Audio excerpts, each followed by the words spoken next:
അതുപോലെ നമ്മൾ മനസ്സിലാക്കേണ്ട ഒരു കാര്യമാണ് ഈ പ്രവൃത്തികളാലുള്ള നീതീകരണം. പലപ്പോഴും ഞാൻ പ്രസംഗിക്കുമ്പം ആളുകൾക്ക് സംശയം തോന്നി, ഇങ്ങനെ പ്രവൃത്തികളൊന്നും വേണ്ട എന്നാണ് ഇങ്ങനെ പറയുന്നതെന്ന് ഒരു സംശയം പല ആളുകൾക്കും തോന്നിയിട്ടുണ്ട്. പക്ഷെ നിങ്ങളിൽ പലർക്കും അങ്ങനെ സംശയം തോന്നിയിട്ടുണ്ടാകാം. പ്രവൃത്തികൾ വേണ്ടെന്നല്ല, പ്രവൃത്തികളാലല്ല എന്നാണ് ക്രിസ്ത്യൻ ഡോക്ട്രിൻ. അതായത് it is not by works. പ്രവൃത്തികളാലല്ല ഒരു മനുഷ്യനെ ദൈവം നീതീകരിക്കുന്നത്. അത് വിശ്വാസത്തിന്റെ തുടക്കത്തിൽ മാത്രമല്ല, ജീവിതത്തിന്റെ എല്ലാ ഘട്ടങ്ങളിലും നമ്മൾ മരിക്കുന്ന സമയത്തായാലും it is not by works that the lord evaluates us, it is by faith. അപ്പോൾ അത് എല്ലാ പോയിന്റിലും കർത്താവിന്റെ ഇവാലുവേഷൻ മാറുന്നില്ല, ഓൾവേസ് ബൈ ഫെയ്ത്ത്. അപ്പൊ അതുകൊണ്ടാണ് വിശ്വാസത്തിലൂടെ മാത്രം എന്ന് പറയുന്നത്. അപ്പോൾ വിശ്വാസം വെളിപ്പെട്ടപ്പോൾ അത് വിശ്വാസത്തിനായിക്കൊണ്ടുള്ളൊരു നീതിയും ആ നീതിക്കായുള്ളൊരു വിശ്വാസവുമാണ് വെളിപ്പെട്ടത്.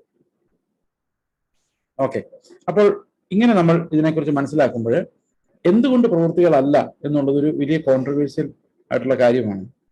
എന്തുകൊണ്ട് പ്രവൃത്തികളല്ല? അപ്പൊ നമുക്ക് സ്വാഭാവികമായിട്ട് നീതി എന്ന് പറയുന്നത് പ്രവൃത്തികളാൽ വന്നു എന്ന് മാത്രമേ കാണാൻ സാധാരണ സാഹചര്യങ്ങളിൽ കഴിയാറുള്ളൂ. ഓക്കെ, എന്നാൽ നീതി വരുന്നത് വിശ്വാസത്താലാണ് എന്ന് പൗലോസ് പറയുന്നു. ഞാൻ ആലോചിക്കായിരുന്നു, ഈ വേദപുസ്തകത്തിലല്ലാതെ ഒരിടത്തും അങ്ങനെ പറയാനുള്ള ധൈര്യം ആർക്കും ഇല്ല എന്നുള്ളതാണ്. അങ്ങനെ പറയാനുള്ള ധൈര്യം ഈ വേദപുസ്തകത്തിൽ മാത്രമേ ഉള്ളൂ, അപ്പോസ്തലന്മാർക്ക് മാത്രമേ ഉള്ളൂ. അതിന് വലിയൊരു ധൈര്യം വേണം അങ്ങനെ പറയണമെങ്കിൽ. അപ്പൊ പൗലോസ് പ്രസംഗിക്കുമ്പോൾ സാധാരണഗതിയിൽ ഇന്ന് പെന്തക്കോസ്തുകാർ ഉയർത്തുന്ന അതേ ചോദ്യങ്ങൾ തന്നെയാണ് അന്ന് പൗലോസിനെതിരെ ആളുകൾ ഉന്നയിച്ചുകൊണ്ടിരുന്നത്. കൃപ പരിഗണനത്തിന് പാപം ചെയ്യാമോ, അല്ലെങ്കിൽ എന്താ പ്രവൃത്തി വേണ്ടേ, ഇങ്ങനെയുള്ള ചോദ്യങ്ങൾ തന്നെയാണ് പൗലോസ് അഡ്രസ് ചെയ്തിട്ടുള്ളത്. അപ്പോൾ എന്തുകൊണ്ടാണ്, നിങ്ങൾ ഒന്ന് ചിന്തിച്ചു നോക്കുക. എനിക്ക് നേരിട്ടായിരുന്നെങ്കിൽ ഒരു പക്ഷേ ഇങ്ങനെ മുഖത്ത് നോക്കി ചോദ്യം ചോദിക്കാമായിരുന്നു, നിങ്ങൾ എന്ത് ചിന്തിക്കുന്നു എന്ന് കുറച്ചും കൂടെ ഒരു മെഷർ കിട്ടുമായിരുന്നു. പ്രവൃത്തികളാൽ ഒരു മനുഷ്യനെ നീതീകരിക്കുന്നത് യുക്തിയാണോ, ന്യായമാണോ? നമുക്കറിയാം, നമ്മുടെ രാജ്യത്ത് പ്രവൃത്തികളാൽ നീതീകരിച്ചേ പറ്റുള്ളൂ, അല്ലെ? നിന്റെ ഹൃദയത്തിൽ പാവമുണ്ടെന്ന് പറഞ്ഞ് പോലീസുകാരനെ അറസ്റ്റ് ചെയ്യാൻ വന്നാലുള്ള അവസ്ഥ എന്തായിരിക്കും? നാട് മുഴുവൻ അറസ്റ്റ് നടത്തും. കാരണം ഇഷ്ടമില്ലാത്തവരെല്ലാം പിടിച്ചകത്തിടാം. ഇതൊന്നും തെളിയിക്കാൻ പറ്റില്ല, അല്ലെ? അപ്പം നമുക്ക് ആർക്കും ഹൃദയം നോക്കി വിധിക്കാൻ ആരെ കൊണ്ടും പറ്റില്ല. അപ്പം നാട്ടിൻപുറത്ത് എന്ത് നീതി ഉണ്ടായേ പറ്റുള്ളൂ? പ്രവൃത്തികളാലുള്ള നീതി ഉണ്ടായേ പറ്റുള്ളൂ, അല്ലെ? നിങ്ങൾക്ക് പറയാൻ പറ്റുമോ, ഹോസ്പിറ്റലിൽ പോയിട്ട് എനിക്ക് പതുക്കെ പോകണമെന്നായിരുന്നു ആഗ്രഹം, എന്റെ വിശ്വാസം നോക്കി എന്നെ നീതീകരിക്കണം എന്ന് പറഞ്ഞാൽ പോലീസുകാർ സമ്മതിക്കുമോ? സമ്മതിക്കില്ല. അവർ ക്രോസ് ചെയ്ത പ്രവൃത്തിയാണ് നോക്കുന്നത്, അല്ലെ? അപ്പം വണ്ടി ഇടിക്കണ്ടായിരുന്നാണ് എന്റെ ആഗ്രഹം, ഞാൻ ഇടിക്കില്ല എന്ന് വിചാരിച്ചാണ് ഓടിച്ചത്, അതുകൊണ്ട് എന്റെ ഹൃദയം നോക്കി എന്നെ വെറുതെ വിടണം എന്ന് പറഞ്ഞു കഴിഞ്ഞാൽ നടക്കില്ല. ഹൃദയമൊന്നും ആർക്കും കാണാൻ പറ്റില്ല. അതുകൊണ്ട് ലോകത്തിൽ ഒരു നീതിയും വിശ്വാസത്താലല്ല, ലോകത്തിലുള്ള എല്ലാ നീതിയും പ്രവർത്തിയാലാണ്. എല്ലാ നീതിയും പ്രവർത്തിയാലേ പറ്റുള്ളൂ. ഇപ്പൊ രാജ്യത്തിന്റെ നിയമമായാലും മതത്തിന്റെ നിയമമാണെങ്കിലും പ്രവർത്തിയാൽ മാത്രമേ പറ്റുള്ളൂ. പ്രവൃത്തി ഇല്ലെങ്കിൽ അപകടമുണ്ട്. അപ്പൊ അതുകൊണ്ട് പ്രവൃത്തികൾ റെസ്ട്രിക്ട് ചെയ്യുകയും ചില പ്രവൃത്തികൾ തടയുകയും ചില പ്രവൃത്തികൾ പ്രോത്സാഹിപ്പിക്കപ്പെടുകയും വേണം, എങ്കിലേ സമൂഹം മുമ്പോട്ട് പോവുകയുള്ളൂ. അപ്പൊ ലോകത്തിലുള്ള എല്ലാ നിയമങ്ങളും എല്ലാ രാജ്യങ്ങൾക്കും എല്ലാ മതങ്ങൾക്കും എല്ലാ കൂട്ടങ്ങൾക്കും എന്തുണ്ട്? ഈ നിയമങ്ങളുണ്ട്. അതെല്ലാം പ്രവൃത്തികൾക്കുള്ളതാണ്. അതുകൊണ്ടാണ് 10-ാമത്തെ അധ്യായത്തിൽ ഇങ്ങനെ പറയുന്നത്, ന്യായപ്രമാണം എന്ന് പറയുന്നത് മോശ പറഞ്ഞത് ചെയ്യുന്നവൻ അതിനാൽ ജീവിക്കുന്നതാണ്. അപ്പം വിത്തൗട്ട് വർക്ക്സ് ശരിക്കും ന്യായപ്രമാണം ഡെഡാണ്. വിത്തൗട്ട് വർക്ക്സ് ഈവൻ ഫെയ്ത്തും ഡെഡാണ്. അപ്പോൾ പക്ഷെ വിശ്വാസത്താലുള്ള നീതിയും പ്രവൃത്തിയാലുള്ള നീതിയും തമ്മിലുള്ള ആ ഒരു വ്യത്യാസം, എന്തുകൊണ്ട് പ്രവൃത്തി കൊണ്ട് നമുക്ക് നീതീകരണം സംഭവിക്കുന്നില്ല എന്നുള്ളത് നമുക്ക് ഒന്ന് ചിന്തിച്ചു നോക്കുന്നത് നല്ലതായിരിക്കും. എന്തുകൊണ്ടാണ് ഇത് സാധിക്കാത്തതെന്നുള്ളത്. ഓക്കെ,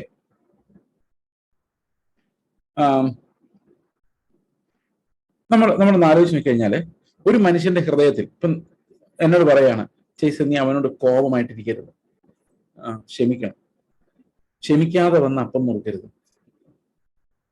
ഞാൻ ഉടനെ പോയിട്ട് അവനെ പോയി കെട്ടിപ്പിടിച്ചിട്ട് സഹോദരാ എന്നോട് ക്ഷമിക്കൂ എന്ന് പറഞ്ഞ് ഒന്ന് കെട്ടിപ്പിടിച്ച് കർത്തന്മേശ എടുത്തിട്ട് പോയി. പക്ഷെ നമ്മൾ അറിയാത്തൊരു രഹസ്യമുണ്ട്. എന്താണെന്നറിയോ? നമ്മുടെ ഹൃദയത്തിനകത്ത് അവനോടുള്ള കയ്പ് പൂർണ്ണമായിട്ടൊന്നും പോയിട്ടൊന്നും ഇല്ലായിരുന്നു. അത് എന്തോരം പോയിട്ടുണ്ടോ എന്നും അതിന്റെ എന്തെങ്കിലും അവശേഷം ബാക്കിയുണ്ടോ എന്നൊന്നും നമുക്കറിയില്ല. നമ്മൾ പുറമേ ഉള്ളൊരു കൺഫെഷനിലൂടെ ഞങ്ങൾ ക്ഷമിച്ചു എന്ന് അങ്ങ് ചിന്തിക്കുക. നാളെ അവന് കാല് സ്ലിപ്പായി ഒന്ന് വീണു എന്ന് കേൾക്കുമ്പോൾ നമ്മുടെ ഉള്ളിലൊരു സന്തോഷം ഉണ്ടാകുന്നുണ്ടെങ്കിൽ അതിനർത്ഥം എന്താണ് നമ്മൾ അവനോട് ശരിക്കും ക്ഷമിച്ചിട്ടില്ലായിരുന്നു. അപ്പൊ ശരിക്കും ഒരാളോട് നമ്മൾ ക്ഷമിച്ചിട്ടുണ്ടോ എന്ന് കണ്ടുപിടിക്കാൻ പോലും നമുക്കറിയില്ല. സ്നേഹം ശരിക്കും ഇവാലുവേറ്റ് ചെയ്യപ്പെടാൻ പോലും പറ്റുന്നില്ല. കാരണം നമ്മുടെ ഹൃദയം അത്രയും വഞ്ചനയുള്ളതാണ്. സോ വർക്ക് നോക്കിക്കഴിഞ്ഞാൽ, പ്രവൃത്തി നോക്കിക്കഴിഞ്ഞാൽ ഒരിക്കലും നമ്മുടെ പ്രവൃത്തികൾ നമ്മുടെ ഹൃദയത്തിന്റെ റിഫ്ലക്ഷൻസ് അല്ല. കാരണം പൗലോസ് പറയുന്നു, ഇച്ഛിക്കുന്നതല്ല നമ്മൾ പ്രവർത്തിക്കുന്നത്. നമ്മുടെ ഹൃദയം എന്ത് ആഗ്രഹിക്കുന്നോ അത് തന്നെ അല്ല നമ്മൾ പ്രവർത്തിക്കുന്നത്. ഓക്കെ, അപ്പോൾ ഹൃദയം ആഗ്രഹിക്കുന്ന, പ്രത്യേകിച്ചും വീണ്ടും ജനിച്ച ഒരാളെ സംബന്ധിച്ച് ഹൃദയം ആഗ്രഹിക്കുന്ന പ്രവൃത്തികൾ അവനിൽ ഉണ്ടാകണമെങ്കിൽ വിശ്വാസത്തിന്റെ ഒരു നല്ല പോരാട്ടം അവൻ പോരാടേണ്ടതായിട്ടുണ്ട്. അപ്പോൾ വിശ്വാസം അനുസരണമായി മാറണമെങ്കിൽ ദയർ ഇസ് എ സ്ട്രഗിൾ, ഒരു അധ്വാനം അതിന്റെ പുറകിലുണ്ട്. ഓക്കെ, അപ്പോൾ നമ്മൾ ഈ കഴിഞ്ഞ ദിവസം കണ്ടതെല്ലാം ഈ പ്രവൃത്തികളാൽ ഒരു മനുഷ്യനെ നീതീകരിക്കാൻ കഴിയില്ലെന്നും വിശ്വാസത്താൽ മാത്രമേ നീതീകരിക്കാൻ കഴിയുകയുള്ളൂ എന്നുമാണ് ഓക്കെ നമ്മൾ വേദപുസ്തകത്തില് കാണുന്നത്. അപ്പോൾ ഈ ഒരു നീതിയുടെ കാര്യം പറഞ്ഞിട്ട് 8-ാം അധ്യായത്തിലേക്ക് വരുമ്പോൾ, നമ്മൾ ഈ റോമാലേഖനം 8-ാം അധ്യായം വളരെ സൂക്ഷ്മം പഠിക്കേണ്ട ഒരു അധ്യായമാണ്. ഈ 8-ാം അധ്യായത്തിലെ ചില കാര്യങ്ങൾ നമുക്ക് ഒന്ന് അതിലൊന്ന് നമുക്ക് കടന്നു പോകാം വളരെ വേഗത്തില്. ഒരു മിനിറ്റ്.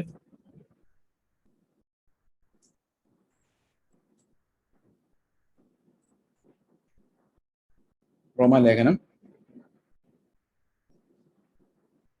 8-ാം അധ്യായം.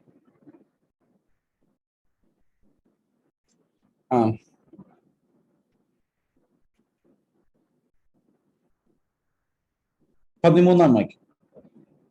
നിങ്ങൾ ജഡത്തെ അനുസരിച്ച് ജീവിക്കുന്നുവെങ്കിൽ മരിക്കും നിശ്ചയം.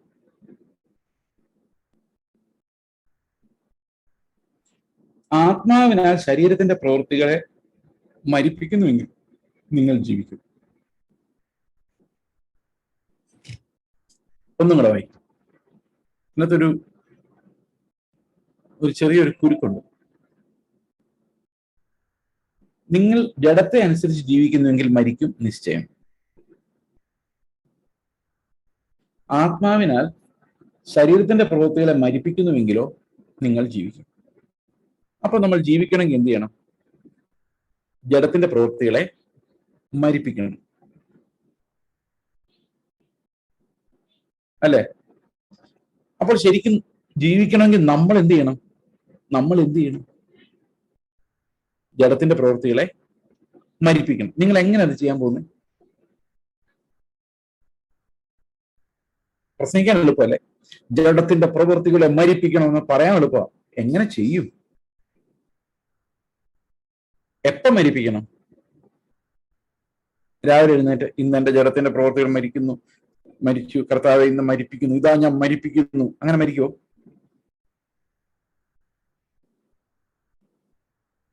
നമ്മൾ വേദപുസ്തകത്തിൽ നോക്കുമ്പോൾ ഈ റോമാലേഖനത്തിൽ മാത്രമല്ല, ഗലാത്യ ലേഖനത്തിൽ, എഫേസ് ലേഖനത്തിലെല്ലാം, കൊലോസ്യ ലേഖനത്തിലെല്ലാം ഇങ്ങനെ ചില കൽപ്പനകൾ നമ്മൾ പറയുന്നുണ്ട്. മരിപ്പിപ്പിൻ, പുതിയ മനുഷ്യനെ ധരിപ്പിൻ, അതുപോലെ എന്താ, നിങ്ങളുടെ അവയവങ്ങളെ ശരീരത്തെ ജീവനും വിശുദ്ധിയുമുള്ള യാഗമായി സമർപ്പിപ്പിൻ. ഓക്കെ, പഴയതിന് ഉരിഞ്ഞു കളയുവിൻ. ഇങ്ങനെല്ലാം പറയുന്നുണ്ടല്ലേ? അപ്പൊ ഇതൊക്കെ എങ്ങനെ നമ്മൾ ചെയ്യുന്നത്? എങ്ങനെ ഉരിഞ്ഞു കളയുന്നത്? നമ്മളിങ്ങനെ മനസ്സിൽ സങ്കല്പിച്ച് നോക്കിയേ, ഇതാ പഴയ മനുഷ്യനാകുന്ന ആ ഷർട്ട് പോലെ ഈ പഴയ മനുഷ്യനെ ഞാൻ ഇതാ ഉരിഞ്ഞു കളഞ്ഞിരിക്കുന്നു. ഉരിഞ്ഞു പോയോ? പിറ്റേ ദിവസം പിന്നെയും അതേ സാധനം അവിടെ കാണും, വീണ്ടും ഉരിഞ്ഞു കളയും. അപ്പൊ എങ്ങനെ ഈ പ്രോസസ് നടക്കുന്നു? മരിപ്പിക്കുവിൻ, നിങ്ങളുടെ ഈ ലോകത്തിന്റെ അവയവങ്ങളെ മരിപ്പിക്കും. കൊലോസ്യ ലേഖനം 3-ാം അധ്യായം 5-ാം വാക്യം തോന്നുന്നു. ഈ ലോകത്തിലെ അവയവങ്ങളെ മരിപ്പിക്കും. ഇവിടെ പറയാണ് ജഡത്തെ, ശരീരത്തിന്റെ പ്രവൃത്തികളെ മരിപ്പിക്കും. എഫേസ്യ ലേഖനത്തിൽ പറയാണ് ചതിമോഹങ്ങളാൽ വഷളായി പോകുന്ന പഴയ മനുഷ്യനെ ഉപേക്ഷിച്ച് ക്രിസ്താനുരൂപമായി സൃഷ്ടിക്കപ്പെടുന്ന, നീതിയിലും സത്യത്തിലും സൃഷ്ടിക്കപ്പെടുന്ന പുതിയ മനുഷ്യനെ ധരിക്കുകയും. നമുക്ക് ഇതിന്റെ ഒരു ശരിയായൊരു ക്ലൂ, എങ്ങനെയാണ് നമ്മൾ ഉരിഞ്ഞു കളയുന്നത്, എങ്ങനെയാണ് നമ്മൾ മരിപ്പിക്കുന്നത്, എങ്ങനെയാണ് ഈ പണി ചെയ്യുന്നത്? നമ്മൾ പലപ്പോഴും പ്രസംഗിക്കും പറയാറില്ലേ, സമർപ്പിച്ചു കൊടുക്കുക, ഏൽപ്പിച്ചു കൊടുക്കുക, അല്ലെ? ഇതെങ്ങനെ ഏൽപ്പിച്ചു കൊടുക്കുന്നത്? എനിക്കത് ഒരിക്കലും പിടികിട്ടാത്തൊരു കാര്യമായിരുന്നു. ഏൽപ്പിച്ചു കൊടുക്കുക. കർത്താവെ, ഞാൻ നിനക്ക് ഏൽപ്പിച്ചത്. കർത്താവിന്റെ കയ്യിലാണല്ലോ, അല്ലേ? നമ്മൾ രക്ഷിക്കപ്പെട്ടപ്പോഴേ കർത്താവിന്റെ അടുത്ത് കൊടുത്തിട്ട് പറഞ്ഞു, കർത്താവെ, നീ എന്നെ വിശദീകരിക്കാൻ വേണ്ടി എന്ത് വേണമെങ്കിലും ചെയ്തോ എന്ന് പറഞ്ഞ് കർത്താവിന്റെ കയ്യിലോട്ട് കൊടുത്തല്ലേ. എന്നിട്ട് ഇടയ്ക്ക് കയറി പിന്നെ എങ്ങനെ ഏൽപ്പിച്ചു കൊടുക്കുന്നു ഞാനിങ്ങനെ എപ്പോഴും ആലോചിക്കുമായിരുന്നു. വിട്ടുകൊടുക്ക്, ഏൽപ്പിച്ചു കൊടുക്ക്. ബൈബിളിൽ അങ്ങനെയൊക്കെ പറയുന്നുണ്ട്. സമർപ്പിക്ക്, വിട്ടുകൊടുക്ക്, മരിപ്പിക്ക്.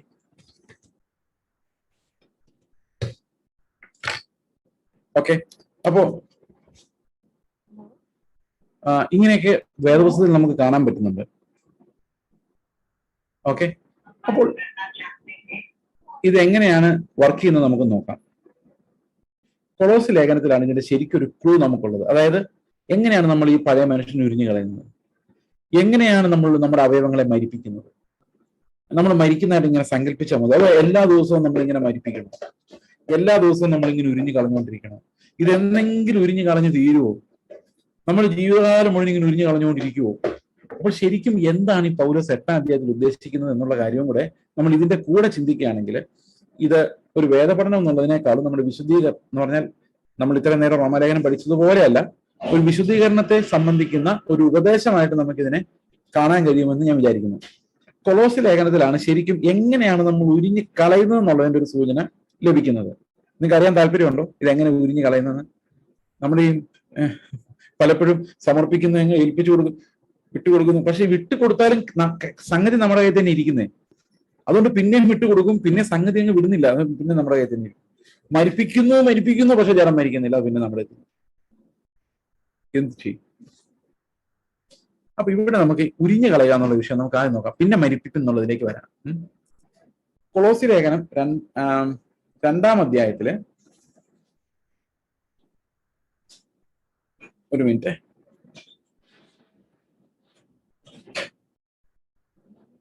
കൊളോസ്യർ 2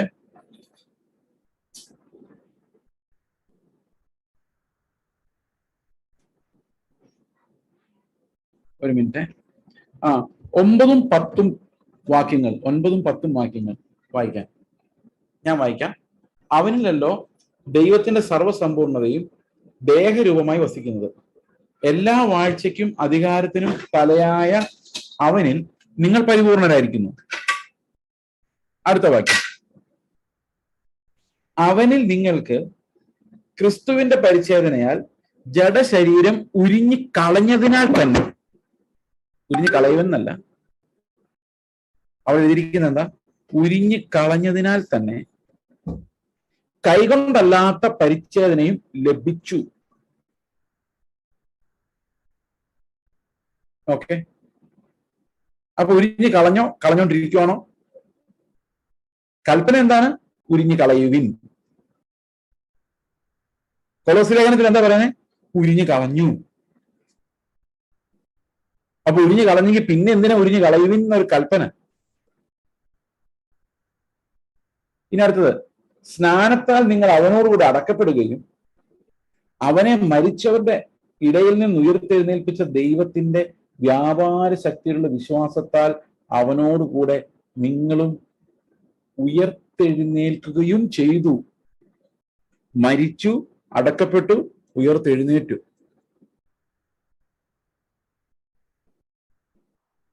അല്ലെ? അപ്പൊ ഒരു സൈഡിൽ വചനത്തിൽ പറയുന്നത് മരിച്ചു, ഉരിഞ്ഞു കളഞ്ഞു. വേറൊരു സൈഡ് പറയാണ് മരിപ്പിൻ, ഉരിഞ്ഞു കളയുവിൻ, മരിപ്പിപ്പിൻ. ഇതാണ് ഇന്ന് ഏറ്റവും വലിയ കൺഫ്യൂഷൻ. നമ്മൾ ചില ആൾക്കാർ എന്ന് പറയുന്നു മരിച്ചു, വേറെ ആൾക്കാർ പറയുന്നു അങ്ങനെ മരിക്കത്തില്ല, നമ്മൾ മരിപ്പിക്കണം. ഇത് വലിയ യുദ്ധമാണ്. നിങ്ങൾ ഏത് ഗ്രൂപ്പിലാ? മരിച്ചു എന്നുള്ള ഗ്രൂപ്പിലാണോ? മരിപ്പിക്കാൻ പോവാണോ? അതോ മരിപ്പിച്ചുകൊണ്ടിരിക്കുവാണോ? നിങ്ങൾ ഏത് വിഭാഗത്തിലാണ് പെടുന്നത്? മരിപ്പിച്ചുകൊണ്ടിരിക്കുക അല്ലെ? ആണോ? അതോ ഓൾറെഡി മരിച്ചോ? ഇതെന്താ നമ്മുടെ യഥാർത്ഥ ഫെയ്ത്ത് എന്താ, നമ്മൾ എവിടെ നിൽക്കുന്നത്, എങ്ങനെ ഇതിനെ ഈ വാക്യത്തെ എങ്ങനെ നമ്മൾ മനസ്സിലാക്കും? ഓക്കെ, അപ്പോൾ ഇവിടെ കാണുന്നത് ഈ ഉരിഞ്ഞു കളയുക എന്ന് പറയുന്ന പരിപാടി കൊലോസി ലേഖനത്തിൽ പറയുന്നത് കൈകളാലല്ലാത്ത ഒരു പരിച്ഛേദന എന്നാണ്. ഈ കൈകളാലല്ലാത്ത പരിച്ഛേദന എങ്ങനെ നമുക്ക് ലഭിച്ചതിന് സ്നാനവുമായിട്ട് ബന്ധപ്പെടുത്തിയാണ് ഈ ഇവിടെ ഉപയോഗിച്ചിരിക്കുന്നത്. അതായത് സ്നാനത്തിൽ നിങ്ങൾ അവനോടുകൂടെ അടക്കപ്പെടും. അപ്പം സ്നാനത്തിൽ എന്ത് സംഭവിച്ചു? സ്നാനത്തിലല്ല, ആ ഫെയ്ത്തില് എന്ത് സംഭവിച്ചു? അവന്റെ കൂടെ മരിച്ചു, അവന്റെ കൂടെ അടക്കപ്പെട്ടു, അവന്റെ കൂടെ നമ്മൾ ഉയർത്തെഴുന്നേറ്റു. ഓക്കെ, മരിച്ചു, അടക്കപ്പെട്ടു, ഉയർത്തെഴുന്നേറ്റു എന്നാണ് നമ്മൾ കൺഫ്യൂസ് ചെയ്യുന്നത്. അപ്പൊ മരിച്ചോ അതോ മരിപ്പിക്കാൻ പോവാം? ഇത് രണ്ടും ബൈബിളിലെ വചനമാണ്. മരിച്ചു എന്ന് പറയുന്നതും ബൈബിളിലെ വചനമാണ്, മരിപ്പിപ്പിൻ എന്നുള്ള കമാൻഡും ബൈബിളിലുള്ളതാണ്. നിങ്ങൾ ഏത് പക്ഷത്താണെന്ന് ഞാൻ ചോദിച്ചത്. പലരും ഇത് രണ്ട് പക്ഷമായിട്ട് കാണുന്നതെങ്കിലും ഒരു കാര്യം തന്നെയാണത്. അതെങ്ങനെയാണ് ഒരു കാര്യമാകുന്നത് നമുക്ക് നോക്കാം. ഇനി താഴോട്ട് വരുമ്പോൾ കൊലോസ്യ ലേഖനത്തില് ഈ താഴോട്ട് വരുമ്പോൾ പറയുന്ന കാര്യങ്ങൾ 20-ാം വാക്യം ഇങ്ങനെയാണ്: നിങ്ങൾ ക്രിസ്തുവിനോട് കൂടെ ലോകത്തിന്റെ ആദ്യ പാഠങ്ങൾ സംബന്ധിച്ച് മരിച്ചുവെങ്കിൽ കണ്ടോ, മരിച്ചോ?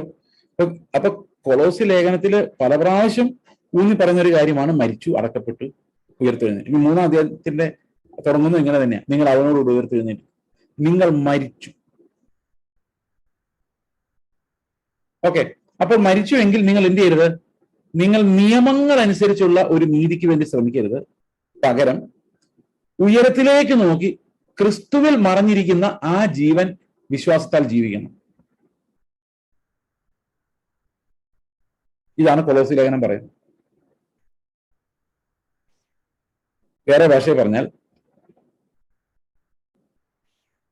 നമ്മൾ കള്ളം പറയാത്തവരെ കുറിച്ചാട്ടോ, നമ്മൾ മോഷ്ടിക്കാത്തത്, നമ്മൾ ആളുകളെ വഞ്ചിക്കാത്തത്, അങ്ങനെ വഞ്ചിക്കരുതെന്ന് നിയമം ഉള്ളത് കൊണ്ടല്ല,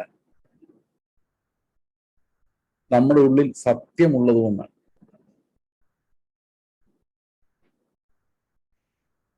കേട്ടോ, വഞ്ചിച്ചാലും കുഴപ്പമില്ലാന്നൊരു നിയമം ഉണ്ടായിരുന്നെങ്കിലും നമ്മൾ വഞ്ചിക്കില്ലായിരുന്നു. കാരണം നമ്മുടെ ഉള്ളിലുള്ളവൻ ക്രിസ്തുവാണ്. വിശ്വാസത്താൽ ഞാൻ ജീവിക്കുന്നത് അവന്റെ ജീവിതമാണ്. മനസ്സിലായത്?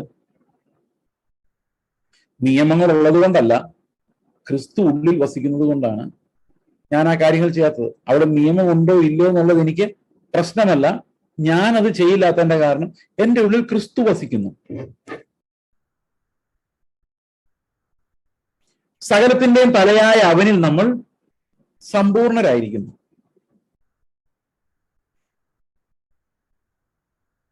അപ്പൊ എല്ലാ നിയമങ്ങളും അവനിൽ പൂർത്തിയായിരിക്കുന്നു. ഓക്കെ, ഇനി മരിക്കുന്നതിന്റെ കാര്യം നമുക്ക് പറയാം. മുമ്പോട്ട് പോകുമ്പോൾ വായിക്കുകയാണ് 20-ാം വാക്യം: നിങ്ങൾ ക്രിസ്തുവിനോട് കൂടെ ലോകത്തിന്റെ ആദ്യ പാഠങ്ങൾ സംബന്ധിച്ച് മരിച്ചുവെങ്കിൽ. ലോകത്തിൽ ജീവിക്കുന്നവരെ പോലെ മനുഷ്യകൽപ്പനകൾക്ക് ഉപദേശങ്ങൾക്ക് അനുസരണമായി പിടിക്കരുത്, രുചിക്കരുത്, തുടരുത് എന്ന ചട്ടങ്ങൾ കീഴ്പ്പെടുന്നത് എന്ത്? ഇവയെല്ലാം ഉപയോഗത്താൽ നശിച്ചു പോകുന്നു അത്ര. അതൊക്കെയും സ്വേച്ഛാരാധനയിലും താഴ്മയിലും ശരീരത്തിന്റെ ഉപേക്ഷയിൽ രസിക്കുന്നവർക്ക് ജ്ഞാനത്തിന്റെ പേര് മാത്രമുള്ളത്, ജഡാഭിലാഷം അടക്കാനോ പ്രയോജനമുള്ളതല്ല. നമ്മൾ തുടരുത്, പിടിക്കരുത് നിയമങ്ങളൊക്കെ നമുക്ക് ഇഷ്ടം പോലെ ഉണ്ടല്ലേ, പക്ഷെ അതുകൊണ്ട് ജഡാഭിലാഷം അടങ്ങിയോ? ഇല്ല. ആഭരണം എടുത്തു കളഞ്ഞു നമ്മളല്ലേ? ജഡാഭിലാഷം അടങ്ങിയോ? എവിടെ അടങ്ങി? നമ്മൾ വീട് പണിയുമ്പോൾ നോക്കിയാൽ അറിയാം എന്തെല്ലാം സാധനങ്ങൾ അതിനകത്ത് ഉണ്ടാക്കി വെക്കുന്നത്.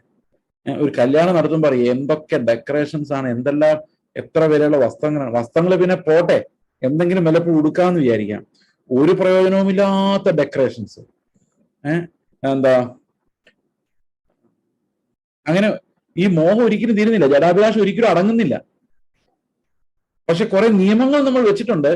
ആ നിയമങ്ങൾ ഉള്ളത് കൊണ്ട് അതനുസരിച്ച് പോകുന്നുള്ളതല്ലാതെ ഈ ലോകത്തോടുള്ള ആസക്തി ഒന്നും അടങ്ങുന്നില്ലെന്ന് മാത്രമല്ല, ഉപേക്ഷിക്കും തോറും നമ്മൾ സ്വേച്ഛ ആരാധകരായി മാറുകയും ചെയ്യുന്നു. സ്വേച്ഛ ആരാധകർ എന്ന് പറഞ്ഞു കഴിഞ്ഞാൽ നമ്മൾ നമ്മളെ തന്നെ അഭിനന്ദിക്കുന്നവരായി മാറും. വിൽ വർഷിപ്പിംഗ് എന്ന് പറയും.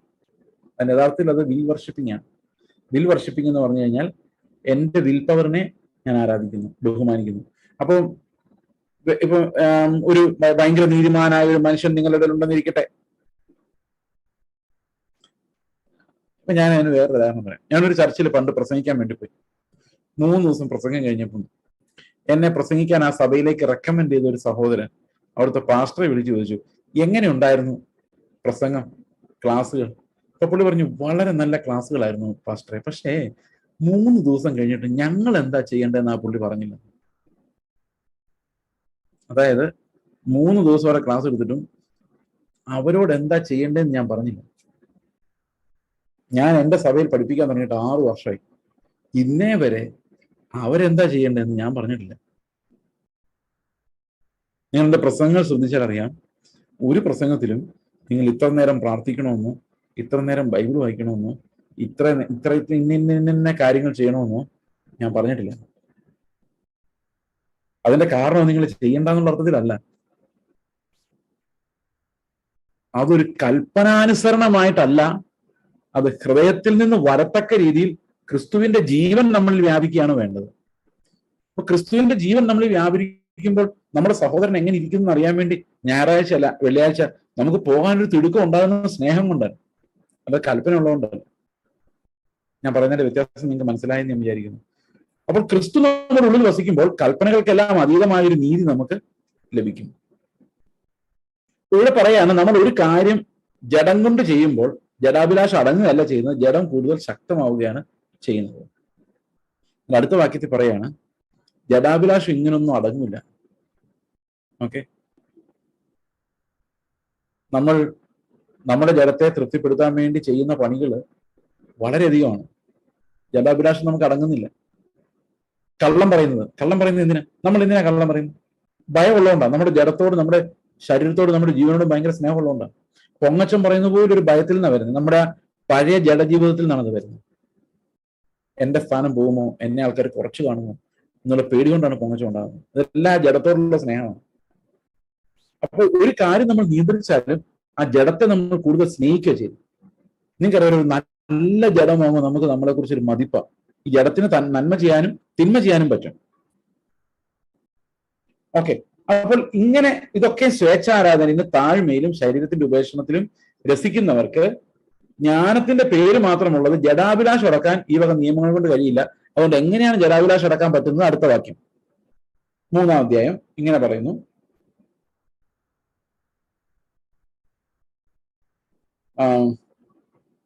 ആകയാൽ നിങ്ങൾ ക്രിസ്തുവിനോട് ഉയർത്തെഴുന്നേറ്റിരിക്കുന്നുവെങ്കിൽ ക്രിസ്തു ദൈവത്തിന്റെ വലതുഭാഗത്തിരിക്കുന്നതുമായ ഉയരങ്ങളിലുള്ളത് അന്വേഷിപ്പിൻ, ഭൂമിയിലുള്ളതല്ല ഉയരത്തിലുള്ളത് തന്നെ ചിന്തിപ്പിൻ. നിങ്ങൾ മരിച്ചു. കണ്ടോ, മരിച്ചു, യു ഡൈഡ്. എന്നിട്ട്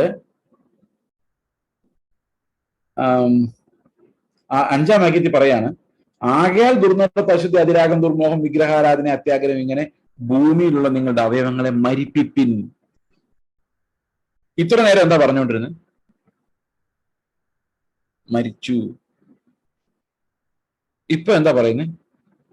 മരിപ്പിപ്പിൻ. മരിച്ച സാധനത്തെ പിന്നെ എന്തിനാ മരിപ്പിക്കുന്നത്?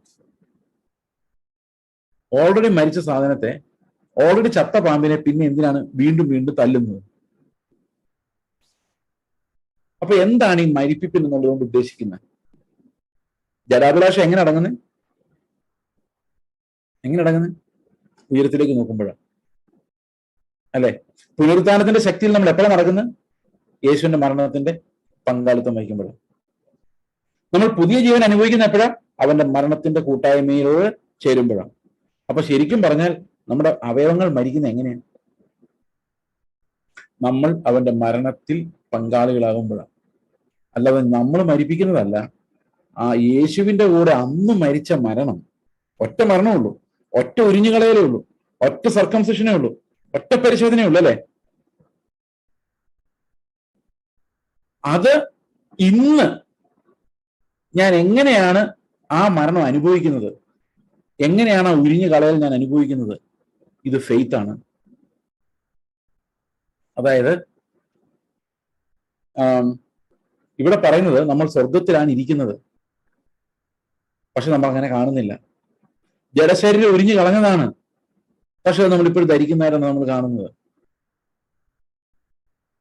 ഓക്കെ, ക്രിസ്തു നമുക്കായി മരിച്ചു, നമ്മൾ അവന്റെ കൂടെ മരിച്ചതാണ്, പക്ഷെ ഇപ്പോഴും നമ്മൾ ജീവനുള്ളവരായിട്ടാണ് ഈ ഭൂമിയിൽ, ജഡത്തിന് ജീവനുള്ളവരായിട്ടാണ് കാണുന്നത്. അപ്പോൾ അവിടെ എങ്ങനെയാണ് ഈ മരണം അനുഭവിക്കുന്നത്? ബൈ ഫെയ്ത്ത്, വിശ്വാസത്താലാണ്. അപ്പൊ ഫെയ്ത്ത് എന്താ ചെയ്യുന്നത്? നിത്യമായ സത്യത്തിലേക്ക് എന്നെ കൊണ്ടെത്തിക്കുകയാണ്. എന്താണ് നിത്യമായ സത്യം? ഞാൻ മരിച്ചു, ഞാനിപ്പോൾ സ്വർഗത്തിൽ അവന്റെ കൂടെ ഇരിക്കുകയാണ്. ഇതാണ് നിത്യമായ സത്യം. ഈ നിത്യമായ സത്യം എന്ന് പറഞ്ഞു കഴിഞ്ഞാൽ ടൈമിനപ്പുറത്തേക്ക് നമ്മൾ നിത്യതയിലേക്ക് പോയി നോക്കിയാൽ നമ്മൾ അവിടെ ഇരിക്കുന്നത്, അതിന് മാറ്റമില്ല. ആ മാറ്റമില്ലാത്ത സത്യം എന്താ പറയുന്നത്? ഞാൻ ക്രിസ്തുവിനൂടെ മരിച്ചു. എത്ര പേര് മരിച്ചിട്ടുണ്ട്?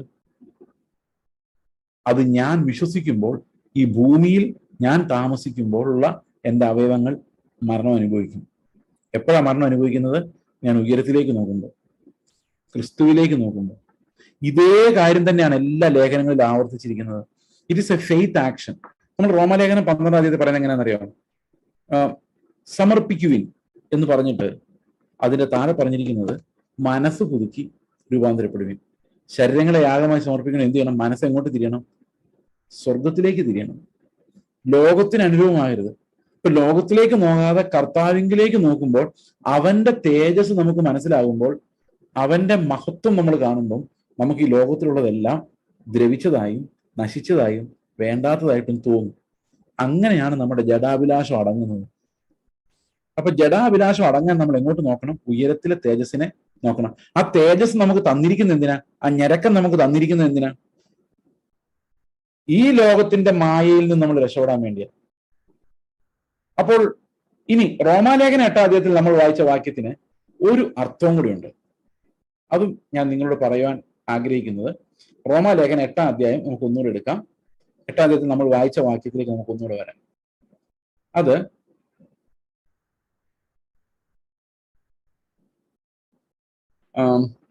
13-ാം വാക്യം. നിങ്ങൾ ജഡത്തെ അനുസരിച്ച് ജീവിക്കുന്നെങ്കിലും മരിക്കും നിശ്ചയം, ആത്മാവിനാൽ ശരീരത്തിന്റെ പ്രവൃത്തികളെ മരിപ്പിക്കുന്നുവെങ്കിൽ നിങ്ങൾ ജീവിക്കും. ജഡത്താലുള്ള 2 തരം ആൾക്കാരെ കുറിച്ചാണ് റോമാലേഖനം പറഞ്ഞു വരുന്നത്, അല്ലെ? എന്തൊക്കെയാണ്? ജഡത്തിൽ ജീവിക്കുന്നവരും ആത്മാവിൽ ജീവിക്കുന്നവരും. ഓക്കെ, അത് നമ്മൾ 2-ാമത്തെ വാക്യം, ഈ 8-ാം അധ്യായത്തിന്റെ 2-ാമത്തെ വാക്യം നോക്കുമ്പോൾ, ജീവന്റെ ആത്മാവിന്റെ പ്രമാണം എനിക്ക് പാപത്തിന്റെയും മരണത്തിന്റെയും പ്രമാണത്തിൽ നിന്ന് ക്രിസ്തു യേശുവിൽ സ്വാതന്ത്ര്യം വരുത്തി. അപ്പൊ 2 പ്രമാണങ്ങളാണ്. ഒന്ന് മരണത്തിന്റെ പ്രമാണം, ഒന്ന് ജീവന്റെ പ്രമാണം. ഈ മരണത്തിന്റെ പ്രമാണം എന്ന് പറയുന്നതാണ് നമ്മൾ 13-ാം വാക്യത്തിൽ വായിക്കുമ്പോൾ ജഡത്തെ അനുസരിച്ച് ജീവിക്കുന്ന പ്രമാണം. അപ്പൊ ജഡത്തെ അനുസരിച്ച് ജീവിച്ചാൽ മരിക്കും. അപ്പൊ മരണത്തിന്റെ പ്രമാണം എവിടെ ആപ്ലിക്കബിൾ ആകുന്നത്? ഞാൻ പറയുന്നത് മനസ്സിലാവുന്നുണ്ടോ? ജഡത്തിലാണ്. ജഡത്തിൽ ജീവിക്കുന്ന ഒരാളെ സംബന്ധിച്ച് അവൻ ആ പ്രമാണം ഉണ്ടായേ പറ്റുള്ളൂ. ഓക്കെ, അപ്പോൾ ജഡത്തെ അനുസരിച്ച് ജീവിക്കുന്ന ഒരാൾ എന്തിനനുസരിച്ച് ജീവിക്കുന്നത്? ന്യായപ്രമാണത്തിനനുസരിച്ച് ജീവിക്കുന്നത്. അതായത് അവൻ ആ ന്യായപ്രമാണം ഉണ്ടെങ്കിൽ മാത്രമേ ജഡം അടങ്ങിയിരിക്കുകയുള്ളൂ. വ്യഭിചരിക്കരുതെന്നൊരു കൽപ്പന ഉണ്ടെങ്കിലും അവൻ വ്യഭിചാരം ചെയ്യാതിരിക്കുള്ളൂ. ദശാംശം ഇട്ടില്ലെങ്കിൽ നിന്റെ കുടുംബത്തിലെ ബിസിനസ് തകർന്നു പോകും എന്ന് ഭയപ്പെടുത്തിയാൽ മാത്രമാണ് അവൻ ദശാംശം കൊടുക്കുന്നത്. ദശാംശം കൊടുക്കുന്നതിനല്ല ഞാൻ വിശ്വസിക്കുന്നത്, ഞാൻ എക്സാമ്പിൾ പറഞ്ഞു. അപ്പോൾ അവന്റെ അനുസരണം എന്ന് പറയുന്നത് നിർബന്ധിതമാണ്, കാരണം ജഡത്തിൽ അത് ചെയ്യുന്നത്. അപ്പൊ ജഡത്തിൽ ചെയ്യുന്ന കാര്യങ്ങൾ അവനെ ജീവിപ്പിക്കില്ല. നല്ല കാര്യം ഉണ്ട് അതിനകത്ത്, ചീത്തക്കാര്യം ഉണ്ട് അതിനകത്ത്. അത് പക്ഷെ മരണമാണ്. ഇപ്പൊ ന്യായപ്രമാണം എന്ത് ചെയ്യുന്നില്ല? ഒരു ജഡത്തെയും ജീവിപ്പിക്കുന്നില്ല. മാംസം ഒരു ജഡത്തെയും ജീവിപ്പിക്കുന്നില്ല. അപ്പൊ ജഡത്തെ അനുസരിച്ച് നടക്കുന്നവരാരാ? ജഡപ്രമാണത്തെ അനുസരിച്ച് നടക്കുന്നവരാ. മരണകരമായ ഒരു പ്രമാണത്തെ അനുസരിച്ച് നടക്കുന്നത്, ജീവിപ്പിക്കാത്ത ഒരു പ്രമാണം. ഞാൻ നിങ്ങൾക്ക് മനസ്സിലാവുന്നുണ്ടെന്ന് വിചാരിക്കും കേട്ടോ. ഈ ജീവിപ്പിക്കാത്തൊരു പ്രമാണം എന്ന് പറഞ്ഞാൽ എന്താ? ന്യായപ്രമാണത്താൽ ഒരു ജഡവും നീതീകരിക്കപ്പെടുന്നില്ല. ഗലാത്യർ 3:21 പറയുന്നു, ജീവിപ്പിക്കുന്ന ഒരു പ്രമാണം തന്നിരുന്നുവെങ്കിൽ അത് വാസ്തവമായ നീതിയുടെ ആധാരമാകുമായിരുന്നു. ഗലാത്യർ 3:22. ദൈവം ജീവിപ്പിക്കുന്ന ഒരു പ്രമാണമല്ല തന്നത്, ജഡത്തെ നിയന്ത്രിക്കാനുള്ള ഒരു പ്രമാണമാണ് തന്നത്. മനസ്സിലായോ? ജഡത്തെ ഒഴിവാക്കി ആത്മാവിന് ജീവൻ ലഭിക്കുന്ന ഒരു പ്രമാണം അല്ല ദൈവം കൊടുത്തത്. പിന്നെയോ ഈ പാപജഡത്തെ നിയന്ത്രിക്കുന്നതിനുള്ള പ്രമാണമാണ് കൊടുത്തത്. അതുകൊണ്ടാണ് കർത്താവ് പറഞ്ഞത്, മോശ നിങ്ങളോട് ഇങ്ങനെ അരുളി ചെയ്തത് കേട്ടിട്ടുണ്ടല്ലോ, ഞാനോ നിങ്ങളോട് പറയുന്നത് എന്ന് പറയുമ്പോൾ വലിയ വ്യത്യാസമുള്ള എന്താണെന്നറിയോ? ഒന്ന് ജഡത്തോട് പറയുന്ന പ്രമാണമാണ്, വ്യഭിചാരം ചെയ്യരുത്. മറ്റൊന്ന് ജീവൻ പ്രാപിച്ചവനുള്ള പ്രമാണമാണ്, നോക്കരുത്. അപ്പൊ ദൈവത്തിന്റെ ന്യായപ്രമാണം ആത്മാവിൽ വരുന്ന പ്രമാണവും ജഡത്തിൽ വരുന്ന പ്രമാണവും രണ്ടും രണ്ട് രീതിയിലാണ്. ഹൃദയത്തിൽ മോഹിക്കുന്നവൻ വ്യഭിചാരം ചെയ്തു. ഓക്കെ, അപ്പോൾ അവിടെ നിന്ന് ആ വ്യഭിചാരത്തിന് രക്ഷപ്പെടണമെങ്കിൽ എന്ത് വേണം? തീരുമാനം എടുത്താൽ പോരാ, പരിച്ഛേദനയാക്കണം. കൈകൊണ്ടല്ലാത്ത പരിച്ഛേദന. മനസ്സിലാവുന്നുണ്ടോ? അപ്പൊ ശരിക്കും കൈകൊണ്ടല്ലാത്ത പരിച്ഛേദന ഏറ്റെങ്കിൽ മാത്രമേ നമുക്ക് എന്ത് സംഭവിക്കുള്ളൂ? ഈ ജീവന്റെ ആ ഒരു പ്രമാണത്തിലേക്ക് നമുക്ക് കിടക്കാൻ പറ്റുള്ളൂ. അപ്പൊ പ്രവൃത്തി വേണ്ട എന്നാണ് നമ്മൾ പറയുന്നത്? അല്ല, ജീവന്റെ പ്രമാണത്തിൽ നിന്നുണ്ടാകുന്ന അതിവിശിഷ്ടമായ ക്രിസ്തുവിന്റെ പ്രവൃത്തികളിലേക്ക് നമ്മൾ ചെല്ലണമെന്നുള്ളതാണ്. അതാണ് ആജ്ഞകളുടെ ഉദ്ദേശം. It is not human righteousness that can be produced by your works. Okay, അപ്പോൾ ജഡത്തെ അനുസരിച്ച് ജീവിച്ചാൽ എന്ത് സംഭവിക്കും? അതിനെ ജീവിപ്പിക്കാൻ കഴിയില്ല. ന്യായപ്രമാണത്തിന് ആരെയും ജീവിപ്പിക്കാൻ കഴിയില്ല. ജീവിപ്പിക്കുന്ന ഒരു പ്രമാണം തന്നിട്ടില്ല, അതുകൊണ്ട് മരിക്കും. നിങ്ങൾ വിചാരിക്കും, ഞാൻ നല്ലത് ചെയ്തിട്ടുണ്ടല്ലോ, ഞാൻ ഇത്രയൊക്കെ ചെയ്യുന്നതല്ലേ, കർത്താവ് എന്നെ വിടുവോ, എന്നെ തീർച്ചയായിട്ടും സ്വർഗത്തിൽ കൊണ്ടുപോകും. ഇന്ന് പലരുടെയും പ്രത്യാശ ഫാൾസ് ആണ്. കാരണം അവർ അവരുടെ നീതിപ്രവൃത്തികൾ ഊന്നിക്കൊണ്ടാണ് പറയുന്നത് ഞങ്ങൾ സ്വർഗത്തിൽ പോകും.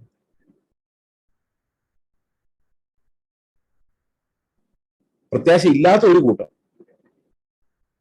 അവര് പാപബോധവും ദുർമനസാക്ഷിയും കാരണം കർത്താവിനെ രക്ഷിക്കുമോ എന്ന് സംശയമുള്ളവരാണ്. അതാണ് നമ്മൾ ദുർമനസാക്ഷി എന്ന് പറയുന്നത്. നമുക്ക് മനസാക്ഷി ഉണ്ടായിരിക്കണം, പക്ഷെ ദുർമനസാക്ഷി ആയി പോയി കഴിഞ്ഞാൽ നമുക്ക് ദൈവത്തിന്റെ പക്കലുള്ള കോൺഫിഡൻസ് ഇല്ലാതായിപ്പോ. വേറൊരു കൂട്ടർ ഫാൾസ് പ്രത്യാശ ഉള്ളവരാണ്. അവർ വിചാരിക്കുന്ന അവരുടെ പ്രവൃത്തികൾ ദൈവം അംഗീകരിച്ചു എന്നാണ്, അതുകൊണ്ട് അവരെ സ്വർഗത്തിൽ കൊണ്ടുപോകും. ഇങ്ങനെ സ്വയം നീതിയിൽ സ്വർഗത്തിൽ പോകുന്നവരെ നമുക്ക് ഇങ്ങനെ പറയാം: വിവാഹ വസ്ത്രമില്ലാത്തവർ, കുഞ്ഞാടിന്റെ നീതി വസ്ത്രം ധരിക്കാത്തവർ. കുഞ്ഞാടിന്റെ നീതി വസ്ത്രം ധരിക്കാത്തവരെ സംബന്ധിച്ച് അവർ അവരുടെ നീതിയിലാണ് ഊന്നിക്കൊണ്ട് സ്വർഗത്തിൽ പോകാൻ പറ്റുമെന്ന് വിചാരിക്കുന്നത്. അപ്പോൾ വളരെ പരിമിതമായൊരു നീതിയിലേക്ക് മാത്രമേ അവർക്ക് പോകാൻ കഴിയുന്നുള്ളൂ. ഓക്കെ, അപ്പോൾ രണ്ടു തരം വ്യവസ്ഥകളൊക്കെയാണ് റോമാലേഖനം അവസാനം എത്തിക്കുന്നത്. ആദ്യം തൊട്ട് എബ്രായ ലേഖനം അങ്ങനെ തന്നെ കേട്ടോ. രണ്ട് വ്യത്യസ്തമായ സിസ്റ്റങ്ങളെയാണ് അത് എക്സ്പോസ് ചെയ്യുന്നത്, കാണിച്ചു തരുന്നത്. റോമാലേഖനത്തിലെ സിസ്റ്റം എന്ന് പറയുന്നത് ഒന്ന് പ്രവൃത്തികളാലുള്ള നീതി എന്ന സിസ്റ്റവും വിശ്വാസത്താലുള്ള ദൈവനീതി എന്ന സിസ്റ്റവും തമ്മിലുള്ള വ്യത്യാസങ്ങളാണ് റോമാലേഖനത്തിന്റെ പ്രധാന പ്രതിപാദ്യം. ഇനി 9ാം അധ്യായത്തിലേക്ക് വരുമ്പം എങ്ങനെയാണ് ഇസ്രായേൽ മക്കൾ, നമ്മളത് കഴിഞ്ഞ ദിവസം കണ്ടെന്ന് എന്റെ ഓർമ്മ, എങ്ങനെയാണ് ഇസ്രായേൽ മക്കള് നശിച്ചു പോയത്? 9, 10, 11 പ്രവൃത്തികളാൽ അന്വേഷിച്ചുകൊണ്ട്, ജഡപ്രകാരം ജീവിച്ചുകൊണ്ട്, ജഡം കൊണ്ടുള്ള പ്രമാണം അവരെ ജീവിപ്പിച്ചില്ല. അപ്പൊ ആത്മാവിന്റെ പ്രമാണം എന്താണ്? ആത്മാവിന്റെ പ്രമാണം എന്ന് പറയുന്നത് നമ്മുടെ ഉള്ളിൽ കർത്താവ് വരുത്തുന്ന ട്രാൻസ്ഫോർമേഷൻ ആണ്. We are transformed into his likeness by the Holy Spirit. അപ്പൊ ദൈവത്തിന്റെ ആത്മാവ് എന്ത് ചെയ്യുന്നു? നമ്മുടെ ഉള്ളിൽ വന്നിട്ട് ക്രിസ്തുവിന്റെ സ്വഭാവം നമ്മളിലേക്ക് പകർന്ന് അനുസരണത്തിലേക്ക് നമ്മളെ നയിക്കുന്നു. അത് ശരിക്കും എവിടെ നിന്ന് വരുന്നതാ? നമ്മുടെ ക്യാരക്ടർ ചേഞ്ചിൽ നിന്ന് വരുന്നതാണ്. ഞാൻ എന്തിനാ പ്രാർത്ഥിക്കുന്നത്? എനിക്ക് കർത്താവിനോട് സംസാരിക്കാൻ ആഗ്രഹം തോന്നിയിട്ടാണ്. അല്ല നേർന്നേക്കുന്നല്ല എല്ലാവരും 5 മണിക്ക് എഴുന്നേറ്റ് പ്രാർത്ഥിച്ചോളാമേ. Because I want to be in his presence, because I want to listen to him, because he is my Lord, because I am craving for him, because I need to grow. എനിക്ക് കർത്താവിനെ വേണം എന്നെൻ്റെ ഉള്ളിൽ തോന്നുന്നത് കൊണ്ടാണ്. അതെന്തുകൊണ്ട് അങ്ങനെ തോന്നുന്നു എന്ന് വെച്ചാൽ ആത്മാവ് ആ ഞരക്കമാണ് നമ്മുടെ ഉള്ളിൽ തരുന്നത്. അപ്പോൾ ഹൃദയത്തിന്റെ പരിച്ഛേദന, കൈകളാലല്ലാത്ത പഴയതിനെ എടുത്തു മാറ്റി മാംസമായ ഒരു ഹൃദയം തന്ന് അതിലൂടെ വരുന്ന ഒരു നീതിയുണ്ട്. ആ നീതി പ്രവൃത്തികളിൽ റിഫ്ലക്റ്റ് ആയില്ല എന്ന് വരാം. അതിന് കാരണം ഒരു മനുഷ്യൻ സൽപ്രവൃത്തി ചെയ്യണമെങ്കിൽ തന്നെ അവന് കുറെ കാര്യങ്ങൾ വേണം. ഇപ്പം ഒട്ടും സ്നേഹിക്കാൻ അറിയാൻ വയ്യാത്ത ആൾക്കാരുണ്ട്, സ്നേഹമില്ലാത്തവർ നമ്മൾ വിളിക്കുന്ന ആൾക്കാർ. നിങ്ങൾക്കറിയാം, ചെറുപ്പത്തിൽ അപ്പന്റെ അമ്മയുടെ സ്നേഹം കിട്ടിയിട്ടില്ലാത്തവരായിരിക്കും അവര്. അപ്പനടുത്ത് മടിയിൽ ഇരുത്താത്ത പിള്ളേരുണ്ട്. ഒരിക്കൽ പോലും അപ്പനും അമ്മയെ കെട്ടിപ്പിടിച്ച് ഐ ലവ് യു മോനെ എന്ന് കേൾക്കാത്ത കുഞ്ഞുങ്ങളുണ്ട്. They have not received love. അവർ സ്നേഹം റിസീവ് ചെയ്തിട്ടില്ല. അവരെ സംബന്ധിച്ച് സ്നേഹം എന്ന് പറയുന്നത് അമ്മയുടെ ഒച്ചയാണ്, അല്ല അപ്പന്റെ ശാസനയാണ്. The never felt the embrace of love. അവർ പ്രായമായി വരുമ്പോൾ ഈ സാധനം അന്തരീക്ഷത്തിന് എടുത്ത് കൊടുക്കാൻ പറ്റത്തില്ല. They are limited in their beings. അങ്ങനെ നിസ്സഹായരായി പോയ ആളുകളുടെ അടുത്ത് നമ്മൾ പ്രവൃത്തികൾ ഡിമാൻഡ് ചെയ്യും. ഒരുപോലെ ഇപ്പം ഞാൻ ചെയ്യുന്ന പോലെ അല്ല വേറെ ആൾ ചെയ്യുന്നത്. എൻ്റെ കുടുംബത്തിലുണ്ടായ ഒരു സാഹചര്യം ഞാൻ പറയാം. ഡോർ അടച്ചിരിക്കുകയാണ്, അതുകൊണ്ടാണ് പറയുന്നത്. വേറെ ആരും ഇവിടെ ഇല്ല. കേട്ടാലും കുഴപ്പമൊന്നുമില്ല, റെക്കോർഡ് ആണല്ലോ, നോ പ്രോബ്ലം. എൻ്റെ ഭവനത്തിൽ ഞാൻ വളരെ സ്നേഹത്തിന് നടുവിൽ ജനിച്ചു വളർന്ന ഒരാളാണ്. എൻ്റെ പേരൻസ് ശരിക്കും താലോലിച്ച് എടുത്തുകൊണ്ട് നടന്ന് എന്താ പറയുന്ന ഒരു ചെറുപ്പത്തിലെ കിട്ടേണ്ട എല്ലാ സ്നേഹവും പരിഗണനയും പരിപാലനവും ലാളനയും എല്ലാം കിട്ടിയാണ് ഞാൻ വളർന്നത്. എൻ്റെ ലൈഫിൽ ഒരു പ്രോബ്ലം എന്ന് പറയുന്ന ഒരു സാധനം വിശ്വാസത്തിൽ വരുന്നവരും ഉണ്ടായിട്ടില്ല. മോസ്റ്റ് കംഫർട്ടബിൾ ആയിട്ടുള്ള ബാല്യകാലമായിരുന്നു എന്ന് വിചാരിച്ചന്ന് സന്തോഷം ഉണ്ടായിരുന്നു എന്ന് ചോദിച്ചു കഴിഞ്ഞാൽ ഇല്ല. ഇന്ന് തിരിഞ്ഞു നോക്കുമ്പം തോന്നുന്നുണ്ട് അങ്ങനെ, you had such good life. പക്ഷെ എൻ്റെ ഭാര്യയുടെ ലൈഫ് നേരെ തിരിച്ചായിരുന്നു. എനിക്ക് തോന്നുന്നില്ല എൻ്റെ ഭാര്യയുടെ ആരെങ്കിലും ആ ചെറുപ്പകാലത്ത് കുഞ്ഞായിരിക്കുമ്പം കെട്ടിപ്പിടിച്ച് മോളെ എന്ന് വിളിച്ചിട്ടുണ്ടെന്ന് എനിക്ക് തോന്നുന്നില്ല. ഉണ്ടാവാൻ സാധ്യതയില്ല, ഇല്ല എന്ന് തന്നെയാണ് ഞാൻ വിചാരിക്കുന്നത്. She lived in A very rough atmosphere. വിവാഹം കഴിച്ചു കഴിഞ്ഞപ്പോൾ ഞാനിത് തുറന്നു പറയാൻ കാരണം ഈ മനുഷ്യരുടെ നിസ്സഹായാവസ്ഥ എന്നുള്ളത് ഞാൻ കണ്ടിട്ടുണ്ട്. She wanted to express love to others but it's not possible. എന്ന് പറയും എന്നെ കൊണ്ട് പറ്റുന്നില്ല, ഞാനിത് റിസീവ് ചെയ്തിട്ടില്ല, എൻ്റെ കയ്യിലില്ല. പിന്നെയാണ് ആ റിയലൈസേഷനിലേക്ക് വരുന്നത്, എൻ്റെ കയ്യിൽ അല്ലെങ്കിലും ഇല്ല, ചേസിന്റെ കയ്യിലുള്ളതും പോരാ, ശരിക്കും കർത്താവിന്റെ കയ്യിൽ നിന്ന് പ്രാപിച്ചാൽ മാത്രമേ നമുക്കുള്ളൂ. ആ കർത്താവിൽ നിന്ന് പ്രാപിക്കുന്ന അകത്തെ അല്ലാതെ ബാക്കിയുള്ളതൊന്നും കൗണ്ടഡ് അല്ല. അതിന്റെ കാരണം എന്താണെന്ന് വെച്ച് കഴിഞ്ഞാൽ ഇത് എക്സ്പ്രസ് ചെയ്യുമ്പോൾ നമ്മൾ ലിമിറ്റഡ് ആണ്. ഓരോരുത്തർക്കും കിട്ടുന്ന സാഹചര്യം വ്യത്യാസമാണ്, സ്നേഹിക്കാനുള്ള എബിലിറ്റി വ്യത്യാസമാണ്. അതുകൊണ്ട് തന്നെ മനുഷ്യരുടെ ഒരു പെർഫോമൻസ് നോക്കി അവനെ അകത്ത് കയറ്റാൻ, സ്വർഗത്തിനകത്ത് കയറ്റാൻ തക്കവണ്ണം, മനുഷ്യരുടെ ഒരു പെർഫോമൻസ് നോക്കി സ്വർഗത്തിനകത്ത് അവനെ കയറ്റാൻ തക്കവണ്ണം എല്ലാവർക്കും കിട്ടുന്ന സാഹചര്യം ഒന്നല്ല, ക്വസ്റ്റ്യൻസ് ഒന്നല്ല, അന്തരീക്ഷം ഒന്നല്ല. ഇപ്പൊ നമ്മൾ പിള്ളേരെല്ലാം കൂടെ ക്ലാസ് റൂമിൽ എക്സാം എഴുതാൻ പോകുമ്പോൾ അവരെന്തിനാ ഒരേ ചോദ്യങ്ങൾ ചോദിക്കുന്നവരെ എല്ലാവരോടും? അവരെല്ലാവരും ഒരേ ക്ലാസ് റൂമിൽ ഇരുത്തി ഒരേ സിലബസ്, ഒരേ ടീച്ചർമാർ, ഒരേ തരത്തിലുള്ള ടീച്ചർമാർ പഠിപ്പിച്ച പിള്ളേരാ. അവരുടെ എല്ലാം തലയിലോട്ട് ഒരേ സാധനമാണ് കൊടുത്തേക്കുന്നത്. അവരത് അങ്ങനെ പ്രൊഡ്യൂസ് ചെയ്ത് എഴുതിയാൽ മതി, ശരിയല്ലേ? എന്നാൽ നമ്മളോട് സ്നേഹം ഡിമാൻഡ് ചെയ്യുമ്പോൾ എനിക്ക് കിട്ടിയേക്കുന്ന സ്നേഹമല്ല വേറെ ആൾക്ക് കിട്ടിയേക്കുന്നത്, എനിക്ക് കിട്ടിയേക്കുന്ന പരിശീലനമല്ല വേറെ ആൾക്ക് കിട്ടിയേക്കുന്നത്. അങ്ങനെ പല ആളുകൾക്ക് കിട്ടിയേക്കുന്ന പരിശീലനം പലതായതുകൊണ്ട് ഓക്കെ, ഒരേ ചോദ്യങ്ങൾ ചോദിച്ചാൽ ഉത്തരം പലതായിരിക്കും. അതുകൊണ്ട് തന്നെയാണ് പ്രവൃത്തികൾ കൊണ്ട് മനുഷ്യനെ ഇന്ന പ്രവൃത്തി നീ ചെയ്തില്ല എന്ന് ഹോൾഡ് ചെയ്യാൻ പറ്റത്തില്ല. കാരണം എന്താ? അവന്റെ സാഹചര്യം അത്രയേ ഉള്ളൂ, അവന്റെ ജീനുകൾ അത്രയേ ഉള്ളൂ, അവന്റെ ഇംപെർഫെക്ഷൻ അത്രയേ ഉള്ളൂ, അവന്റെ പെർഫെക്ഷൻ അത്രയേ ഉള്ളൂ. മനസ്സിലാവുന്നുണ്ടോ? അപ്പൊ ജഡത്തിന്റെ പ്രമാണം കൊടുത്തു കഴിഞ്ഞാൽ ചിലരനുസരിക്കും, ചിലരനുസരിക്കാൻ പറ്റിയല്ല. അവർക്ക് സ്നേഹിക്കണമെന്ന് ആഗ്രഹം ഉണ്ടല്ലോ, അവരുടെ ഉള്ളിൽ വരികയില്ല. കർത്താവിന്റെ സ്നേഹം ടച്ച് ചെയ്യുന്ന വരെ. അപ്പൊ എല്ലാവരും രക്ഷിക്കണമെങ്കിൽ ദൈവം എന്ത് ചെയ്യണം? എല്ലാവരും രക്ഷിക്കണമെങ്കിൽ കർത്താവ് തന്നെ ഈ സ്നേഹം തരണം, അല്ലെ? സമ്മതിച്ചോ? നിങ്ങൾ തലയാട്ടുന്നില്ലാത്തതുകൊണ്ട് എനിക്കൊരു സംശയം. നമ്മൾ എല്ലാവരെയും കർത്താവ് സ്വർഗത്തിൽ കൊണ്ടുപോകണമെങ്കിൽ മനുഷ്യന്റെ കയ്യിൽ നിന്നുള്ള സ്നേഹം പ്രൊഡ്യൂസ് ചെയ്താൽ മതിയോ? പോരാ. കാരണം അതിനുള്ള എബിലിറ്റി ഓരോരുത്തർക്കും വ്യത്യാസമാണ്. ഇപ്പൊ എൻ്റെ ഒരു കോൺസ്റ്റിറ്റ്യൂഷൻ എന്ന് പറയുന്നത്, ഞാൻ പറഞ്ഞില്ലേ, ഞാൻ വലിയ സങ്കടത്തിലൊന്നും വന്ന ആളല്ല. പിന്നെ വിശ്വാസം വന്നതിന് ശേഷം ഒത്തിരി സഫറിങ് എന്നൊക്കെ വേണേ പറയാൻ. ഞാനത് എഴുതി വെച്ചിട്ട് വായിച്ചു നോക്കിയല്ല സഫറിങ് തോന്നുള്ളൂ. ഞങ്ങൾ അനുഭവിച്ചതെന്ന് വെച്ച് നോക്കിയാൽ സഫറിങ് ആയിട്ടും തോന്നിയിട്ടില്ല. കാരണം ആ സമയത്തെല്ലാം കർത്താവിന്റെ കൃപ ഇതെല്ലാം ആനന്ദമായിട്ട്. ഞങ്ങളുടെ വീട്ടിൽ ഞങ്ങളുടെ രണ്ടാമത്തെ കുഞ്ഞ് മരിച്ചു പോകുമ്പോൾ പോലും അതൊരു സഫറിങ് ആയിട്ട് ഒന്നും അന്ന് തോന്നിയിട്ടില്ല എന്ന് എനിക്ക് എൻ്റെ ഒരു ഓർമ്മ. വേദന ഉണ്ടായിട്ടുണ്ട്, പക്ഷെ ഇതിനും വലിയ ആഴ്ചകളോളം കറി വെക്കാനൊന്നും ഇല്ലാത്ത അവസ്ഥ ഉണ്ടായിട്ടും കഷ്ടമായിട്ടൊന്നും തോന്നിയിട്ടില്ല. ഇതിങ്ങനെയൊക്കെ ആയിരിക്കും ലൈഫ് എന്ന് ചിന്തിച്ചിട്ടുള്ളൂ. തിരിഞ്ഞു നോക്കി പുസ്തകത്തിൽ എഴുതിയിട്ട് വായിച്ചു നോക്കുകയാണെങ്കിൽ അന്ന് ആഹാരം കഴിക്കാൻ ഇങ്ങനെയായിരുന്നു അവസ്ഥ എന്ന് വായിച്ചു നോക്കിയാൽ അയ്യോ എന്ന് വേണേൽ ഒരു തേർഡ് പാർട്ടി ആയിട്ട് വേണേൽ തോന്നുമായിരിക്കും. പക്ഷെ എൻ്റെ ചെറുപ്പകാലത്തൊന്നും ഈ കഷ്ടങ്ങളുടെ ഒരു ഇതിലൂടെ ഞാൻ കടന്നു പോയിട്ടില്ല. അതുകൊണ്ട് അതുകൊണ്ടായിരിക്കാം വളരെ സെൻസിറ്റീവ് ആയിട്ടുള്ള ഒരു മനുഷ്യന് സെൻസിറ്റീവ് ആയിരിക്കുന്ന ആൾക്കാർ പ്രശ്നക്കാരാ.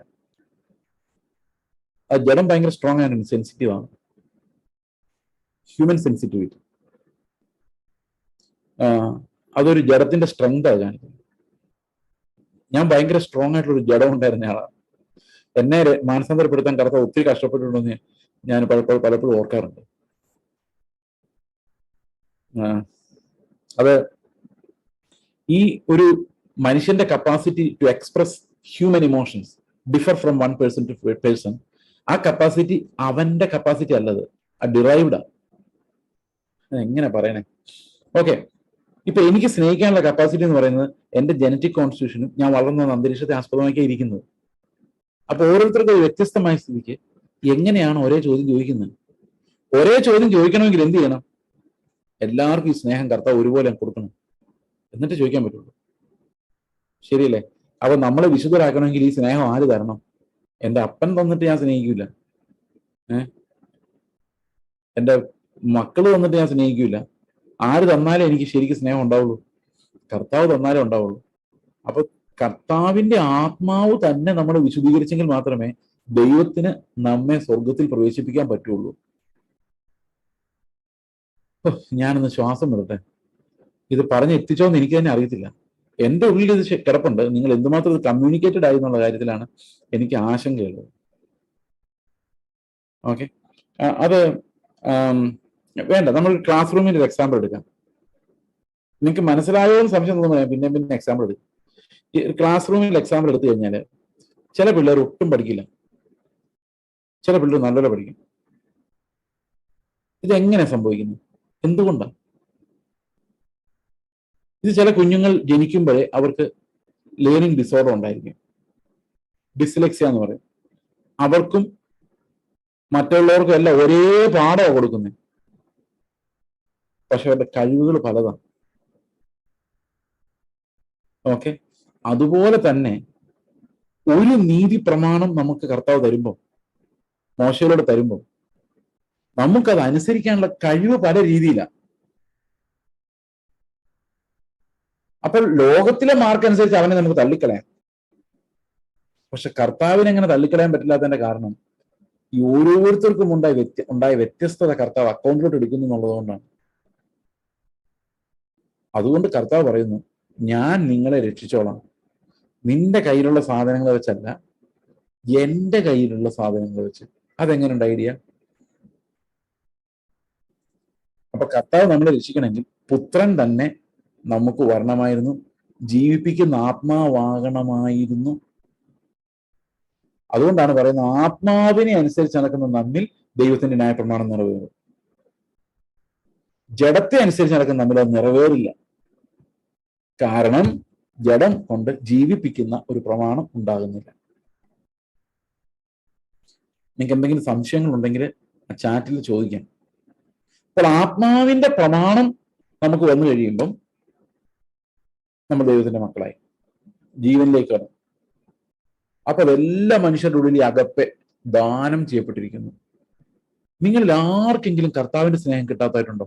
അപ്പനമ്മയുടെ സ്നേഹം ചിലപ്പോൾ കിട്ടി കാണില്ലായിരിക്കും, പക്ഷെ കർത്താവിന്റെ സ്നേഹം കിട്ടാത്തതായിട്ട് ആരും ഇവിടെ ഇല്ല. ഇവിടെ ദൈവം നമ്മളോട് തിരിച്ചു ചോദിക്കുന്നതെല്ലാം അവൻ നമുക്ക് തന്നത് തന്നെയാണ്. നമ്മുടെ ബയോളജിക്കൽ മെറിറ്റ് അല്ല കർത്താവ് നമ്മളോട് ഡിമാൻഡ് ചെയ്യുന്നത്, സ്പിരിച്വൽ മെറിറ്റ് ആണ്. ആത്മാവ് നമുക്ക് തന്ന നല്ല ദാനങ്ങളുടെ കാര്യവിചാരകരാണ് നമ്മൾ. ഓക്കെ, അപ്പോൾ ഇവിടെ പറയുന്നത് 13-ാം വാക്യത്തിൽ പറയുന്നത്, ഈ 12-ാം വാക്യത്തിൽ ആകയാൽ സഹോദരന്മാരെ, നാം ജഡത്തെ അനുസരിച്ച് ജീവിക്കേണ്ടതിന് ജഡത്തിനല്ല കടക്കാരാകുന്നു. നിങ്ങൾ ജഡത്തെ അനുസരിച്ച് ജീവിക്കുന്നുവെങ്കിൽ, ജഡത്തിനോടൊരു കടപ്പെട്ട് ജീവിക്കുന്നുവെങ്കിൽ നിങ്ങൾ ഉറപ്പായിട്ടും മരിക്കും. അപ്പൊ നമ്മൾ ഈ ജഡത്തെ അനുസരിച്ച് ജീവിച്ചാൽ മരിക്കും എന്ന് കേൾക്കുമ്പോൾ നമ്മൾ ആദ്യം വിചാരിക്കുന്നത് ജഡമോഹങ്ങളെ അനുസരിച്ചെന്ന്. ഈ ജഡമോഹങ്ങളെ അനുസരിച്ച് ജീവിച്ചാൽ മരിക്കും എന്നല്ല അവിടെ പറഞ്ഞിരുന്നത്. ഈ ഹ്യൂമൻ ഫ്ലഷിന് നല്ലതും ചെയ്യാൻ കഴിയും, നിയമങ്ങൾ അനുസരിക്കാൻ കഴിയും, ജീവനില്ലാതെ തന്നെ. ജഡത്തെ അനുസരിച്ച് നടക്കുന്നവൻ എന്ന് പറഞ്ഞു കഴിഞ്ഞാൽ അർത്ഥം പാപം ചെയ്ത് ജീവിക്കുന്നതെന്നല്ല, ജഡത്തിന്റെ നിയമങ്ങൾ അനുസരിച്ച് പാപം ചെയ്തോ ചെയ്യാതെയോ പാപം തിരിച്ചറിയാതെയോ ഒക്കെ ജീവിക്കുന്ന, ജഡപ്രകാരം ജീവിക്കുന്ന മനുഷ്യർ. They can either do good or wrong. അപ്പൊ നിങ്ങൾ അങ്ങനെ ജഡത്തെ അനുസരിച്ച് നന്മ ചെയ്താലും തിന്മ ചെയ്താലും നിങ്ങൾ മരിക്കും. ന്യായപ്രമാണം അനുസരിച്ച് നന്മ ചെയ്താലും തിന്മ ചെയ്താലും നിങ്ങൾ മരിക്കും. കാരണം ജീവിപ്പിക്കാൻ കഴിയുന്ന ഒരു പ്രമാണമല്ല ദൈവം തന്നത്. ഇതിനൊന്നും ജീവൻ തരാൻ കഴിയില്ല. അതുകൊണ്ട് ന്യായപ്രമാണം എന്ന് പറയുന്നത് ജീവിപ്പിക്കുന്ന പ്രമാണമല്ല. ജീവിപ്പിക്കുന്ന പ്രമാണം ദൈവത്തിന്റെ സ്വർഗത്തിലെ ന്യായപ്രമാണമാണ്. അതിന്റെ ഒരു നിഴൽ മാത്രമാണ് മോശയിലൂടെ ലഭിച്ചത്. അതിന്റെ പൊരുൾ ക്രിസ്തുവിലൂടെയാണ് വന്നത്. അപ്പോൾ അത് അവന്റെ ആത്മാവിലാണ് നമുക്കത് വെളിപ്പെട്ട് വരുന്നത്. ഓക്കെ, ആദം ജീവനുള്ള ദേഹിയായി തീർന്നു, ക്രിസ്തുവോ ജീവിപ്പിക്കുന്ന ആത്മാവായി മാറി. അതുകൊണ്ട് പൗലോസ് പറയുകയാണ്, ഇതും കൂടെ ഇതിന്റെ കൂടെ ചേർത്ത് നമുക്ക് ചിന്തിക്കാവുന്ന ഒരു കാര്യമാണ്. പൗലോസ് പറയുകയാണ്, ഞാൻ ഇനിമേലിൽ ആരെയും ജഡപ്രകാരം അറിയുന്നില്ല. ഒരടുത്ത വാക്യമാണ്, ഒരിക്കൽ ക്രിസ്തുവിനെ ഞാൻ ജഡപ്രകാരം അറിഞ്ഞിരുന്നു, ഇപ്പോൾ അവനെയും ജഡപ്രകാരം അറിയുന്നില്ല. അയ്യോ, അത് കഷ്ടമായിപ്പോയില്ലേ. നമ്മൾ ജഡപ്രകാരം ഇതെന്റെ അപ്പനാണ് നമ്മൾ പലപ്പോഴും പ്രാർത്ഥിക്കുകയല്ലേ. ഇതിപ്പോ കോൺട്രവേഴ്സി ആവും, നിങ്ങൾ മുഴുവൻ കേൾക്കണേ. ഞാൻ പ്രാർത്ഥിക്കാം, എന്റെ അപ്പനെ സഹായിക്കണമേ. ഓക്കെ, കുഴപ്പമില്ല. കർത്താവെ, എന്റെ അപ്പനെ രക്ഷിക്കപ്പെടുത്തണമേ. കർത്താവെ, എന്റെ മക്കളെ, അയൽവക്കക്കാരെ, മക്കളെ പിന്നെ അവകാശികൾ പോട്ടെ, ഇന്നാലെ ദൈവം നീ അവിടുന്ന് രക്ഷിക്കണേ എന്ന് നമ്മൾ പ്രാർത്ഥിക്കുക. ഓക്കെ, അപ്പോൾ ഈ പ്രാർത്ഥന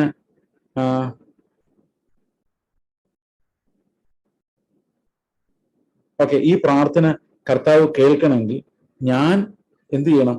ആ ആൾക്ക് പകരം കർത്താവിന്റെ പറയണം, കർത്താവെ നീ അവനെ, എന്റെ അപ്പനെ സഹായിക്കണമേ.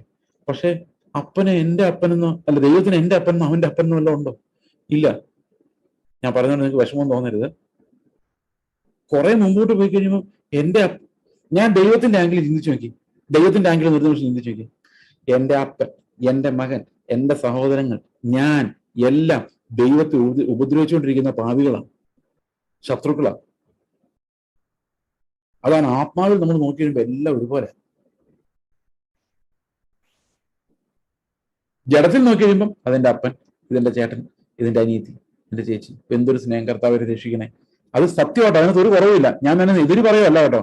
ഞാനിത് പറയുമ്പോൾ നിങ്ങൾ നിങ്ങളുടെ പ്രിയപ്പെട്ടവർക്ക് വേണ്ടി പ്രാർത്ഥിക്കരുതെന്ന് ഞാൻ പറയുന്നില്ല. കാരണം പൗലോസ് അങ്ങനെ ചെയ്തിട്ടുണ്ടല്ലോ. പൗലോസ് അവന്റെ ചാർച്ചക്കാർക്ക് വേണ്ടി പ്രാർത്ഥിക്കുകയും അവരെ പ്രത്യേകം സ്നേഹിക്കുകയും ചെയ്തിട്ടുണ്ട്. അവരെ ദൈവം നമുക്ക് തന്നത് തന്നെയാണ്.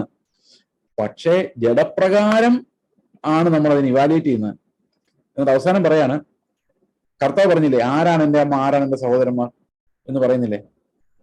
എന്റെ കർത്താവിന്റെ വചനം പ്രമാണിച്ച് അനുസരിക്കുന്നവരാണ് അപ്പനും അമ്മയും സഹോദരനും. ജഡപ്രകാരം അല്ല. ആരാണ് അബ്രഹാമിന്റെ മക്കൾ? ജഡപ്രകാരമുള്ള മക്കളല്ല. ജഡപ്രകാരം ആരും അറിയുന്നില്ല. അതുകൊണ്ടാണ് കർത്താവിന് കൊച്ചുമക്കളില്ല എന്ന് പറയുന്നത്. ഇനി ക്രിസ്തുവിനെ ജഡപ്രകാരം അറിയുന്നില്ല എന്ന് പറഞ്ഞാൽ എന്താ? അത് ആലോചിച്ചിട്ടുണ്ടോ? ഞാൻ വിശ്വാസത്തിലേക്ക് വരുന്ന ആദ്യ കാലഘട്ടത്തിൽ യേശുക്രിസ്തുവിനെ എങ്ങനെ അറിഞ്ഞുകൊണ്ടിരുന്നതെന്നറിയാമോ? യേശുക്രിസ്തുവിന്റെ ഹൃദയത്തിൽ ഒരു കസേരയിട്ടിരിക്കുന്നു. അപ്പൊ ഞാൻ രാവിലെ ചെന്ന് കർത്താവിന് ചോദിക്കുന്നു, കർത്താവെ ഇന്ന് ഞാൻ എന്തൊക്കെ ചെയ്യണ്ടേ? ഞാൻ തെറ്റ് ചെയ്യാതെ എന്നെ നടത്തണേ. ഞാൻ പോകുന്ന വഴിയിലെല്ലാം നീ എനിക്ക് ആലോചന പറഞ്ഞു തരണമേ. അപ്പൊ ക്രിസ്തുവിനെ ഞാനിങ്ങനെ എന്റെ ജഡത്തിൽ കണ്ടിട്ട് ഞാനിങ്ങനെ പ്രാർത്ഥിക്കണം. അപ്പൊ ആദ്യമൊക്കെ ഫോട്ടോ വേണം. യേശുവിന് താടിയും മുടിയുമുള്ള യേശുവിനെ നമുക്ക് ഓർക്കാൻ പറ്റുന്നുള്ളൂ. ഓക്കെ, പിന്നെ ആ ജഡത്തിൽ അവൻ അറിയേണ്ട കാര്യമില്ലാതായി. അവൻ നമ്മുടെ ജീവനായി, ക്രിസ്തു ജീവിപ്പിക്കുന്ന ആത്മാവായി നമ്മുടെ ഉള്ളിൽ വസിക്കാൻ തുടങ്ങി. അവൻ നമ്മുടെ ജീവനായി മാറി. അവൻ കസേരയിട്ട് നമ്മുടെ ഹൃദയത്തിൽ ഇരിക്കുമല്ല. അവൻ എങ്ങനെ കൈകൊള്ളുന്നത്? ജീവിപ്പിക്കുന്ന ആത്മാവായി അവൻ നമ്മുടെ ഉള്ളിൽ വന്നു. ആ ആത്മാവിൽ ക്രിസ്തുവിന്റെ ജീവൻ എന്നിലേക്ക് വ്യാപരിച്ചു. അങ്ങനെ ക്രിസ്തു എൻ്റെ ഉള്ളിലായി ബൈ ഫെയ്ത്ത്. അപ്പൊ പതുക്കെ ഞാൻ എങ്ങനെയാണ് ക്രിസ്തുവിനെ അറിയുന്നത് അറിയുമോ? എന്നിലേക്ക് വരുന്ന ദൈവിക ജീവനായിട്ടാണ് ഞാൻ അറിയുന്നത്. അതാണ് പൗലോസ് പറയുന്നത്, ജഡപ്രകാരമല്ല ആത്മാവിലാണ് ക്രിസ്തുവിനെ അറിയുന്നത്. അതായത് യേശുവിനെ അറിയുക എന്ന് പറയുന്നത്, കർത്താവ് ഇന്നതെ ഇങ്ങനെ ആയിരിക്കുള്ളൂ എന്ന് എനിക്കറിയാം, അവൻ ഇന്നതേ സംസാരിക്കൂ എന്ന് എനിക്കറിയാം, അവൻ എന്നെക്കുറിച്ച് എന്താ ചിന്തിക്കുന്നതെന്ന് എനിക്കറിയാം, അവൻ ഈ സഭകൾ തകർന്നു പോകുമ്പോൾ അവന്റെ ഹൃദയം എങ്ങനെയാണെന്ന് എനിക്കറിയാം. വിശ്വാസത്തിന്റെ പരിജ്ഞാനമില്ലാത്ത ജനങ്ങൾ നശിച്ചു പോകുമ്പോൾ കർത്താവ് എന്താ ചിന്തിക്കുന്നതെന്ന് എനിക്കറിയാം. ജഡപ്രകാരമുള്ള അറിവല്ല, ആത്മാവോട് പറയുന്നതാണത്. അപ്പൊ ക്രിസ്ത്യൻ ലൈഫ് എന്ന് പറയുന്നത് മുഴുവൻ ജഡത്തിന്റെ പ്രവൃത്തികളാലുള്ളതോ ജഡപ്രകാരമുള്ള ഡിസിഷൻസിനാലോ ഉള്ളതല്ല. അത് മുഴുവൻ ആത്മാവിനാൽ നിയന്ത്രിതമാണ്. ക്രിസ്തുവിനെ അറിയുന്നത് നമ്മുടെ ആത്മീകത, നമ്മുടെ നിയമങ്ങൾ, നമ്മുടെ ജീവിതം, നമ്മുടെ വിശുദ്ധീകരണം, നമ്മുടെ അനുസരണം, ഇതൊന്നും ജഡത്തിന്റെ പ്രവൃത്തികളായിട്ടല്ല, ആത്മാവിന്റെ വിശുദ്ധീകരണമായി ക്രിസ്തുവിന്റെ ജീവനായിട്ടാണ് നമ്മൾ അനുഭവിക്കുന്നത്. അതാണ് ന്യൂ ടെസ്റ്റാമെന്റിന്റെ ഫ്രീഡം എന്ന് പറയുന്നത്. Where the spirit is there is freedom. ആത്മാവ് ഉള്ളിടത്ത് സ്വാതന്ത്ര്യമുണ്ട്. We are free. ക്രിസ്തുവിലുള്ള സ്വാതന്ത്ര്യം എന്ന് പറയുന്ന പലരും ചോദിക്കാറുണ്ട്, അത് പാപം ചെയ്യാനുള്ള സ്വാതന്ത്ര്യമാണോ, നിയമങ്ങൾ ഇല്ലാതാവുന്നതാണോ? ഒന്നുമല്ല. നമ്മുടെ ഉള്ളിൽ ആത്മാവാണ് എന്നുള്ളതാണ് ആ സ്വാതന്ത്ര്യം. ആത്മാവ് ഉള്ളിടത്ത് സ്വാതന്ത്ര്യമുണ്ട്. We have the spirit of Christ. നിങ്ങൾ ക്രിസ്തുവിന്റെ മനസ്സുള്ളവരാണ്. And Christ gives us freedom. അപ്പൊ നമ്മൾ ഫ്രീ ആണ്. ക്രിസ്തുവിന്റെ ജീവൻ അബണ്ടന്റ് ആയിട്ട് നമ്മൾ ഒഴുകത്തക്ക രീതിയിൽ ദൈവം നമുക്ക് ആ സ്വാതന്ത്ര്യം നൽകിയിരിക്കുന്നു. അതിന് താഴോട്ട് വരുമ്പോൾ വായിക്കുന്ന 14 വാക്യത്തിൽ ദൈവാത്മാവും നടത്തുന്നവർ എല്ലാം ദൈവത്തിന്റെ മക്കളാവുന്നു. അപ്പൊ അടുത്ത വാക്യം കൊണ്ട് വായിച്ചാലാണ് നമുക്ക് 2-3 മിനിറ്റിനുള്ളിൽ അതുകൊണ്ട് അടുത്ത വാക്യം കൊണ്ട് വായിച്ചാലേ നമുക്ക് ഈ ജഡത്തിലുള്ള മരണം എങ്ങനെയാണെന്നുള്ള കാര്യം റോമാലേഖനത്തിൽ മനസ്സിലാവുള്ളൂ. ഞാൻ കൊളോസി ലേഖനത്തിൽ എക്സ്പ്ലെയിൻ ചെയ്ത പോലെ റോമാലേഖനത്തിൽ നിന്നും നമുക്ക് അടുത്ത വാക്യം മനസ്സിലാക്കാം. ഓക്കെ, ദൈവാത്മാവ് നടത്തുന്നവർ എല്ലാം ദൈവത്തിന്റെ മക്കളാവുന്നു. അപ്പൊ ആരാണ് ജഡത്തെ അനുസരിച്ച് ജീവിക്കാത്തവർ? ആരാണ് ആത്മാവിനനുസരിച്ച് നടക്കുന്നവർ? ആരാണ് ജഡത്തിന്റെ പ്രവൃത്തികളെ മരിപ്പിക്കുന്നവർ? 14 വാക്യം പറയുന്നത് ദൈവാത്മാവ് നടത്തുന്നവർ എല്ലാവരും ദൈവത്തിന്റെ മക്കളാകുന്നു. അടുത്ത വാക്യം പറയാണ്, നിങ്ങൾ പിന്നെയും ഭയപ്പെടേണ്ടതിന്. ഈ ഭയം എവിടെന്നാ വരുന്നത്? ദാസ്യത്വത്തിൽ നിന്നാണ് വരുന്നത്. ദാസ്യത്വം എന്ന് പറയുന്നത് പുത്രന്റെ ജീവൻ ഇല്ലാത്തവർക്കാണ്. they want to perform before you. നിങ്ങൾക്കറിയാലോ, ഒരു പണിക്കാരനെ നിങ്ങൾ വിളിച്ചു കഴിഞ്ഞാൽ എന്തടിസ്ഥാനത്തിലാണ് വിളിക്കുന്നത്? എന്തടിസ്ഥാനം വിളിക്കുന്നത്? പെർഫോം ചെയ്യാനുള്ള കഴിവനുസരിച്ചാണ് വിളിക്കുന്നത്, അല്ലെ? ആണോ? നിങ്ങൾ ഒരു മൂളുന്നായിട്ട് പോലും എനിക്ക് തോന്നുന്നില്ല. ഓക്കെ, ഒരു പണിക്കാരനെ നമ്മുടെ വീട്ടിൽ വിളിച്ചാൽ അവന്റെ സ്കില്ല് നോക്കി, കഴിവ് നോക്കിയാണ് വിളിക്കുന്നത്, അല്ലെ? മക്കളുണ്ടാകുന്നത് എങ്ങനെയാണ്? അവരെന്തേലും കഴിവുണ്ടായിട്ടുള്ളവരായിട്ടാണോ അബ്ബാ പിതാവേ എന്ന് വിളിച്ചുകൊണ്ട് മടി കയറിയിരിക്കുന്നത്? അല്ല. നമ്മൾ പക്ഷെ ഈ മക്കളുടെ ഉള്ളിലുള്ളത് അപ്പന്റെ ആത്മാവാണ്, അപ്പന്റെ ജീവനാണ്, അല്ലെ? അപ്പന്റെ അമ്മയുടെ ജീവനാണല്ലോ മക്കൾക്ക് കിട്ടുന്നത്. പ്രൊക്രിയേഷൻ, ക്രിയേഷൻ അല്ല. ക്രിയേഷൻ ദൈവത്തിന് മാത്രമേ പറ്റുള്ളൂ. പ്രൊക്രിയേഷൻ ആണ് മനുഷ്യൻ ചെയ്യുന്നത്. അതായത് വീണ്ടും വീണ്ടും വീണ്ടും മക്കളെ ഉണ്ടാക്കുന്ന. അപ്പൊ ഇത് നമ്മളിൽ നിന്ന്, ഈ ഒരു പിതാവിൽ നിന്ന് പുറപ്പെടുന്ന ജീവനാണ്. ഓക്കെ, അപ്പോൾ ആ പിതാവിന്റെ സ്വഭാവം ഉണ്ടാവും. മക്കൾ എങ്ങനെയായാലും ദാസന്മാരെക്കാളും പിതാവിന്റെ സ്വഭാവം ഉള്ളവരാണ്. പക്ഷേ ഈ ലോകത്തിലെ പിതാക്കന്മാർക്ക് അവരുടെ സ്വഭാവം മക്കളിലേക്ക് പകർത്താൻ പ്രയാസമാണ്, ഈ പാപം കാരണം. എന്നാൽ ദൈവാത്മാവ് നടത്തുന്നവനല്ല, ദൈവത്തിന്റെ മക്കളാണ്. അവർ ദാസ്യത്വത്തിന്റെ ആത്മാവിനല്ല പ്രാപിച്ചിരിക്കുന്നത്. അവർ പ്രാപിച്ചിരിക്കുന്നത് അബ്ബാ പിതാവ് എന്ന് വിളിക്കുന്ന പുത്രത്വത്തിന്റെ ആത്മാവിനെയാണ്. അപ്പൊ ശരിക്കും എന്താണ് ഈ 2 നിയമങ്ങൾ? ഒന്ന്, വീണ്ടും ഭയപ്പെട്ടു പോകേണ്ടതിന് പെർഫോമൻസ് ഓറിയന്റഡ് ആയിട്ടുള്ള ദാസ്യത്വത്തിന്റെ മതവും. മറ്റൊന്ന്, സ്നേഹത്താലുള്ള പരിവർത്തനം സംഭവിക്കുന്ന ആത്മാവിനാൽ സ്ഥാപിക്കപ്പെടുന്ന ക്രിസ്തുവിന്റെ ആത്മാവിനാലുള്ള ജീവന്റെ പ്രമാണം. ഇത് രണ്ടുമാണ് ഈ റോമാലേഖനം മുഴുവൻ പരിശോധിപ്പിക്കപ്പെടുന്നത്. Either you are living by law or you are living by faith. Faith എന്ന് പറഞ്ഞാൽ അത് ക്രിസ്തുവാണ്, ലോ എന്ന് പറഞ്ഞാൽ അത് ജഡമാണ്. ഇത് എത്രമാത്രം മനസ്സിലായി എന്നുള്ളത് എനിക്കറിയില്ല. നിങ്ങൾക്ക് എന്തെങ്കിലും സംശയങ്ങളുണ്ടെങ്കിൽ ചാറ്റിൽ ചോദിക്കാം.